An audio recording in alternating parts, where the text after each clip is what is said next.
Some songs sound like confessions, others like classified documents. Spade 9 feels like both. It's not an explosion, it's a transmission. Calm, clear, but beneath the surface, encryption. Spycraft, emotional code. This track doesn't shout, it signals. Exactly. This isn't about being paranoid. It's about realizing you were always on a mission, and the mission was never yours. You think it's a breakup? Maybe. But it's also a handoff, a deactivation. Or maybe it's about getting ghosted so hard your entire worldview collapses into Cold War metaphors. Not that I'm speaking from experience. And that's where it lands for me.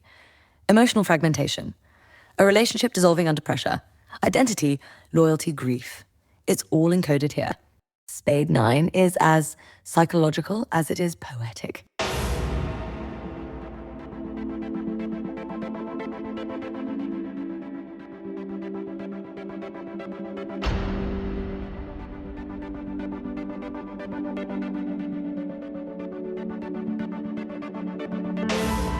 I'm Professor Orion Kale, Senior Fellow of Comparative Mythology at Eldermore University. I'm Dr. Evelyn Hartman, psychologist and occasional voice of reason. And I'm Vincent Vex Langley, truth seeker, system disruptor, and the only one here willing to tell you what's really going on. And I'm Steph Parker, music journalist for the Bay B at Southside Bay Community College. Here to remind everyone that sometimes a song just hits you right. You know? Tonight we're covering Spade 9 by William Is, a deceptively smooth track with a velvet tone and a serrated edge. Beneath the glossy exterior is a story of collapse, distance, and naming. A code name, a spy, a goodbye. Let's start with the first lines. You loved me, running in the streets mad as a hatter, caught up in the network chatter. It begins not with clarity, but chaos. The image of someone running in the streets. Unhinged, manic, driven by something invisible. Mad as a hatter, that old idiom, but rooted in real mercury poisoning. Cognitive dissonance, distorted perception. Something has already cracked. People get turned into operatives without even knowing it. They're guided, nudged, emotionally manipulated until they can't tell whose voice is theirs. That's the real psychological warfare. And Spade 9, it's a case file. A triggered operative writing a report in real time. You think it's about a breakup, but it's about loss of agency. And then you get the network chatter line. That's not just mental noise, that's interference. That's what it sounds like when multiple sources are trying to program one asset, competing signals, one body, too many voices. Or one psyche trying to make sense of the fragments. Those voices, they might not be external. They could be internal energies in opposition, ego states pulling the narrator in different directions. Not multiple handlers. Multiple selves. Honestly, caught up in the network chatter feels less like espionage and more like someone spiraling through Reddit at 3 in the morning, half convinced their ex is posting under multiple burner accounts. It's heartbreak, but digitized. The next lines change the perspective. I loved you. Hands bound in Chelsea. I was lost in a cold brew. There was nothing I could do to save you. This is where it gets real. That helpless feeling. One person spiraling, the other watching, powerless. Hands bound in Chelsea could be literal, but I think it's metaphor. Glamorous setting. Total paralysis. Or a location drop. Chelsea's the kind of place where handlers meet assets, high-end, discreet. The cold brew isn't just coffee, it's the chill of realization. The numbness when you can't stop the mission from going sideways. Psychologically, this is guilt. Survivor's guilt. The moment you realize love isn't enough to keep someone grounded. It's disassociation wrapped in narrative. And then we get this. Without an agency to turn to, repetition of the horrors of old. Stars and stripes in a brown grocery bag. The dead drop that brought me in from the cold. This is full-on tradecraft. No agency means rogue, disavowed. The repetition of horrors is the same trauma loop. Stars and stripes in a grocery bag, classic dead drop. And in from the cold, a spy returning from exile. But it could also be symbolic. The agency he's missing might be personal willpower. The dead drop could be what finally snaps him out of dissociation, a small domestic gesture, like finding something of hers. The return isn't geographic, it's emotional. Or it's dividing up the groceries during a breakup. Someone leaves their Americana shirt in a paper bag and ghosts. All of this feels like relationship logistics cloaked in espionage drama, which, honestly, I respect. Then the chorus hits. Please don't run and hide. Just when I'm starting to see your side. Please don't run and hide. Spade number 9. It's the plea. You finally start understanding your partner and boom, they're gone.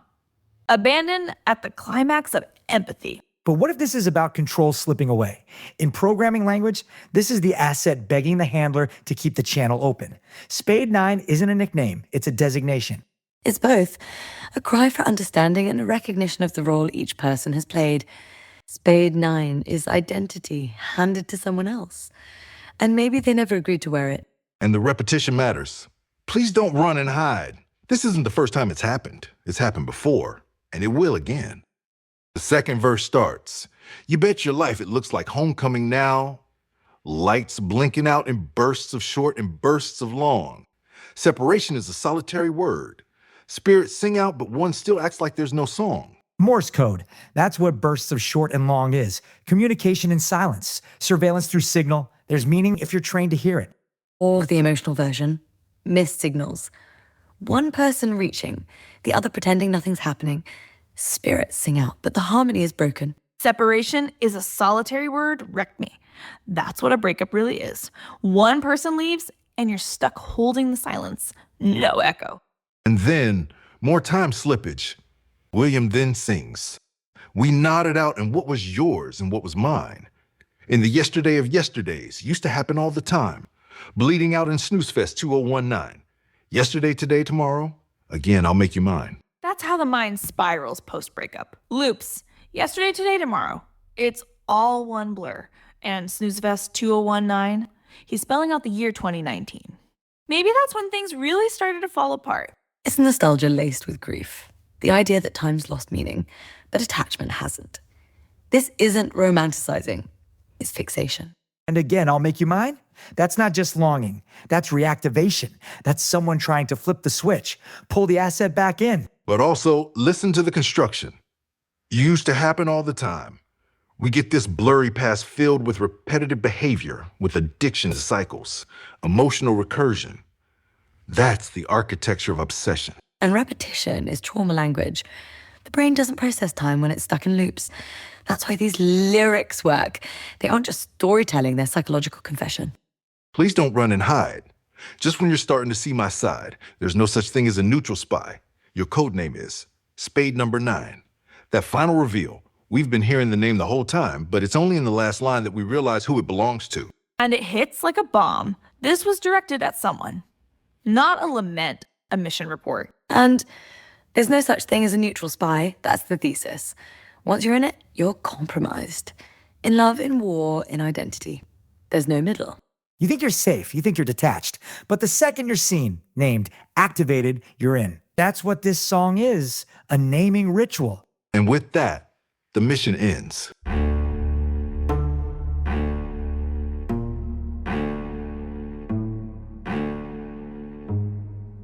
You know why Spade 9 never made it to the top of any playlist?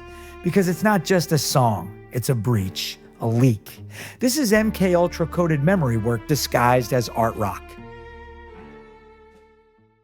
MKUltra was a real CIA program in the 50s and 60s. They used LSD, hypnosis, and trauma to try and control minds. Project Monarch, false memory implantation, handler control. It's all part of the same lineage. You think I'm reaching? Look at the phrasing. Dead drops. Agency, code names. This is classic programming residue. The kind of thing that, if you know what to listen for, makes your skin crawl. They buried it because it hits too close to the truth, and it's too smooth to dismiss as ranting. Or this is metaphor. The song isn't about literal control. It's about psychological fragmentation.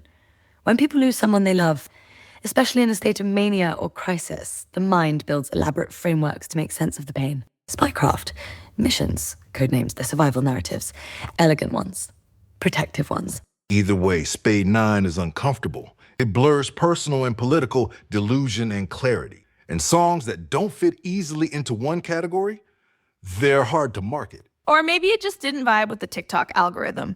No dance challenge, no trend. Just a guy with a broken heart trying to decode what happened. That's not conspiracy. That's kinda honest.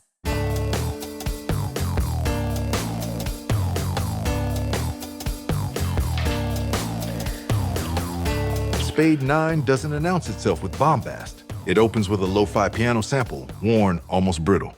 It feels archival, like something pulled from an old intelligence reel There's a hush to it, a kind of reverent restraint. And then the synth bass bounces in, not heavy, not brooding, but calculated. It's got this coded swagger like it knows something you don't. It doesn't shake the ground, it rewrites it. Subtle, confident, and just slippery enough to make you wonder what frequency it's really broadcasting on. And that operatic vocal that floats in a couple times, that's the wild card. It's ethereal and haunting, like a ghost in the machine. Not front and center, but unforgettable when it hits. It's giving vintage espionage noir. If the femme fatale was a spectral soprano. The mix is emotionally suggestive. There's some shimmer, just enough reverb to give it atmosphere, but nothing feels distant. It's all carefully controlled. The vocal still sits close, almost conversational. That production choice makes the lyrics feel less like a performance and more like a debriefing, measured, personal, maybe even classified. The restraint is the point. This isn't a song about losing control. It's about holding the line. Every production choice reinforces that tension. That Don Felder-type guitar riff that arrives at the end is sharp. It doesn't solo, it interrupts. It says, now you know. And when the final code name drops, Spade number 9, the music doesn't fade or drift. It halts, like a signal cut, like a channel closed. That's not just a name, it's a shutdown, a final directive. That's a sleeper agent completing the mission. Or it's someone who's finally done over-explaining themselves. The track is smooth because the chaos already happened. This is the cleanup, the cold file, the last entry. And sonically, that's exactly how it lands. Like closure that never quite closes. It loops you into its frequency. Leaves you wondering what you missed. Not a storm, not a scream, a soft transmission. One that knows exactly how much to say and what to leave behind. All right, after all the codes and crossfires, the only thing left to do is listen. A song about goodbye, about silence, about seeing someone truly, just as they disappear. Put on your headphones, clear your thoughts, let the transmission through. Don't just hear this song, receive it. Because once you do, there's no going back. Or just breathe. Let it wash over you. Let your own memories thread into it. That's what Spade 9 invites. Reflection without resolution. Or maybe you just want a smooth track to spiral to. Either way, this is the one. Here is Spade 9 by William Is. We're sorry. This content is not available in your region.